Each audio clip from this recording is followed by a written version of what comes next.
बिस्मिल्लाहिर्रहमानिर्रहीम। Blade use की जाए। अब लोग सवाल करते रहे ये क्या आपने बात कह दी कि ज़ेरे नाफ के बाल औरतें भी मेटल यूज कर सकती है, वस्तरा यूज कर सकती है, लोहा यूज कर सकती है या ब्लेड यूज कर सकती है, कैसा हो सकता है? तो पहले मुझे बताइए आपके पास क्या दलील है नहीं करने की? इन्होंने बोले थे, हमारे घर में हमारे बड़े बोलते हैं ऐसे, ये तो कोई दलील नहीं है बड़ों का बोलना। आइए शरीयत क्या बोलती है मैं आपको बात करता हूँ। इस्तेहदाद ये लफ्ज ज़ेरे नाफ के बाल निकालने को कहते हैं अरबी के अंदर। क्या कहते हैं? इस्तेहदाद ये ज़ेरे नाफ के बाल निकालने को अरबी में कहते हैं। और इस्तेहदाद उससे इसलिए कहते हैं कि उसके अंदर हदीद का यूज होता है, लोहे का यूज होता है, और ये दोनों के लिए यूज होता है। ऐसा नहीं कि मेल के लिए इस्तेदाद, फीमेल के लिए कुछ और, दोनों के लिए सेम इस्तेदाद, मतलब हदीद के जरिए बालों को साफ करो।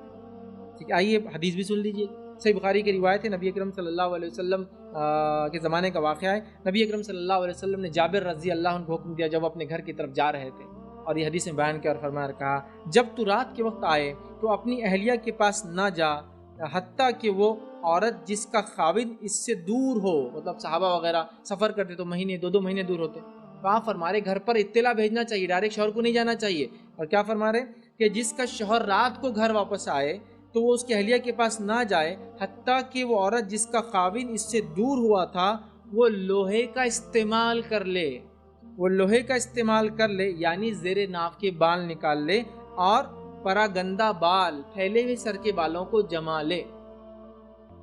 और इसके लिए अरबी का लफ्ज़ देखिए क्या है, हत्ता तस्तहिद्दा। ये हदीद से लफ्ज़ आ रहा है कि तस्तहिद्दा हदीद के जरिए, मतलब उस तरह जो लोहे का होता है। जब तक कि वो औरत लोहे का इस्तेमाल ना कर ले, उसका शौहर उसके करीब ना आए। ये किस चीज़ की दलील है कि औरत लोहा इस्तेमाल नहीं कर सकती? वाज़े हदीस है। पता नहीं लोग वाज़े हदीस कुरान और सुन्नत के आने के बाद क्यों इल्म हासिल नहीं करके अपने आप को धूल और जहालत की परतों के नीचे पाल के रखते और संभाल के रखते, और बताने के बाद भी नहीं ऐसा थोड़ी होता किसी के एक बोलने से हम जो कर रहे हो करते रहेंगे। और क्या यूज़ करती है औरतें जनरली हमारे समाज में? क्रीम्स। अब मेरा एक सवाल है बेसिकली, नबी अकरम सल्लल्लाहु अलैहि वसल्लम ज़माने में क्रीम्स थे कि हेयर रिमूविंग क्रीम्स? साबित कर दिया करते तो फिर सहाबियत कैसे करती होंगी? यही था तरीक़ा, रेजर का यूज़, यही था तरीक़ा, रेजर का यूज़, कोई दूसरा तरीक़ा ही नहीं था उनके पास। एक सहाबी का मशहूर वाक़या है जिनको सूली पर चढ़ा दिया गया। जब उनको सूली पर चढ़ा गया और जिस घर के अंदर बंद थे तो उन्होंने इस घर की मालकिन से, औरत से कहा कि मुझे वस्त्रा चाहिए इस्तेमाल के लिए, और उसने अपना वस्त्रा दिया। पहले ज़माने में वस्त्रों को ब्लेड नहीं आती थी, मालूम ना आपको, वो लोहे का होता था और उसी को धार लगाते थे। ये तकरीबन 1960-70 तक इस्तेमाल होता रहा।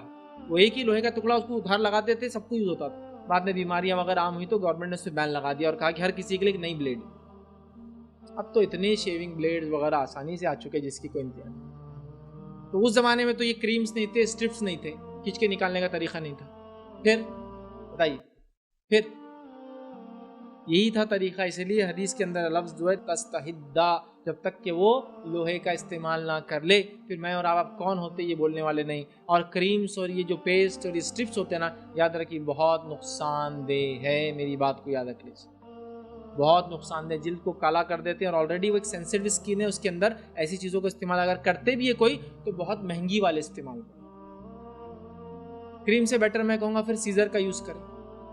बहरहाल जो भी है, सीजर हो सकता है, स्ट्रिप्स होता है, क्रीम हो सकता है, लिक्विड्स के जरिए निकाला जा सकता है, लेकिन बेटर क्या मैंने बता दिया, लोहे का इस्तेमाल, जो कि हदीस के अंदर है, साबित है। मैं समझता हूँ मुझे और डिटेल में जाने की ज़रूरत नहीं। और ये मुस्तहब इसलिए भी है कि जो लोहा होता है ना, उसकी जो रगड़ होती है, वो रगड़ से सब गिलाजत, गंदगी वगैरह घसकर साफ़ हो जाती है। स्किन एक तरह से रिनोवेट हो जाती है, रिजुविनेट हो जाती है, साफ पाक हो जाती है, रगड़ बैठने से सफाई हो जाती है मुकम्मल, और करना चाहिए। बहरहाल गुस्ल में नहीं करना चाहिए। थोड़ी सी बातें हम सीख लेते हैं उसमें। वो क्या क्या है कि पानी का ज़्यादा इस्तेमाल करना गुस्ल में दुरुस्त नहीं है। नबी अकरम सल्लल्लाहु अलैहि वसल्लम के ताल्लुक़ से आता है, आपने, मैंने इससे पहले बात रखी थी आपके सामने कि आपने एक सा का माना होता है 2500 ग्राम पानी के अंदर, जो कि लीटर में कन्वर्ट किया तो हार्डली 3.5 लीटर, 3.5 लीटर या 4 लीटर होगा।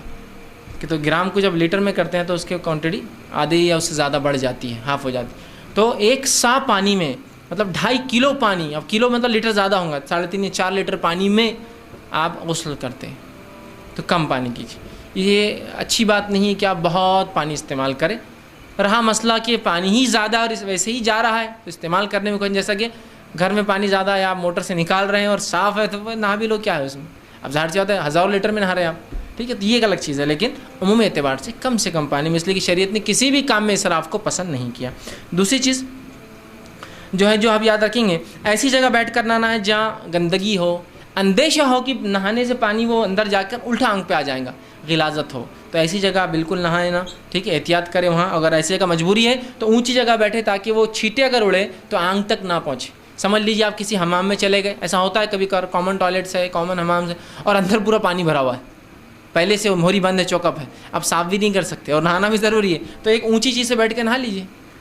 है तो आसपास गंदगी, लेकिन इतना ऊंचा होइए कि उसका पानी के छींटे आपकी आंख पर ना आए। ऐसा हॉस्टल्स में जनरली होता है।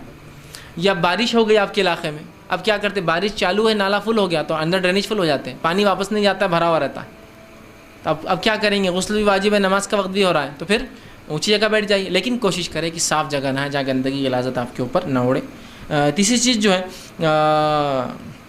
सामने जो याद रखेंगे वो ये है कि किसी दीवार की आड़ में और सतर को छुपा करना है, खुले में नहाना दुरुस्त नहीं। याद रखें, अगर खुला नहा रहे मजबूरी है तो सतर पूरा ढका हुआ और फिर नहा सकते, जैसा कि मर्द है, खुले में नहाना जगह नहीं है तो सतर पूरा ढक ले, पहले तौलिया बांध ले, बरमोडा लंबी चड्डी हो सकती है जिसको बरमोडा बोलते हैं आम ज़बान में, कुछ भी हो सकता है, बहरहाल जो कपड़ा आपकी सतर, और मर्द का सतर उसके नाफ से लेकर उसका घुटने तक है, याद रखें, तो उतना ढक जाए तो वो भी करे, लेकिन बेहतर है दीवार की आड़ में जाए और शर्मगाह ढक कर बहरहाल नहाए, ये भी ज़्यादा बेहतर है। बहरहाल ये हया के तकाज़ों में है बहरहाल, लेकिन कोई वाजिब और ज़रूरी नहीं, याद रखें, वरना बहुत से लोग बोलते हैं मेरे पास कुछ नहीं तो क्या करूँ।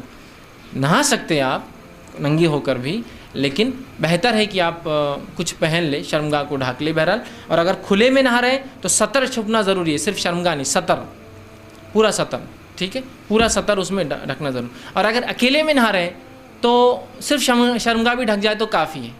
सतर जो नाफ से लेकर घुटने तक होता है ये सतर खफीफ़ा कहलाता है, और जो शर्मगाह का अगला और पिछला हिस्सा होता है वो सतर गलीज़ा कहलाता है, याद है।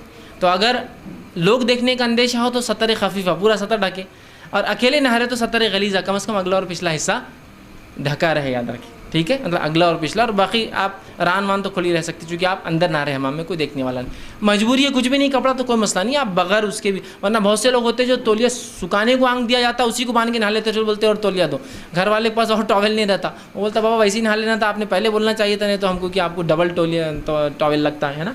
तो वैसा मतलब हालात माहौल के एतबार से चीज़ें हो सकती है, लेकिन बेहतर है कि आप उसको ढक लें, ठीक है, ये एक अच्छी बातों में से है, ठीक है, और अच्छा है ये। और बहुत सारे सहाबा के ताल्लुक़ से आता है और आप के ताल्लुक़ से कि आप ढका करते थे, सतर को सीधा खुला नहीं करते थे, ठीक है।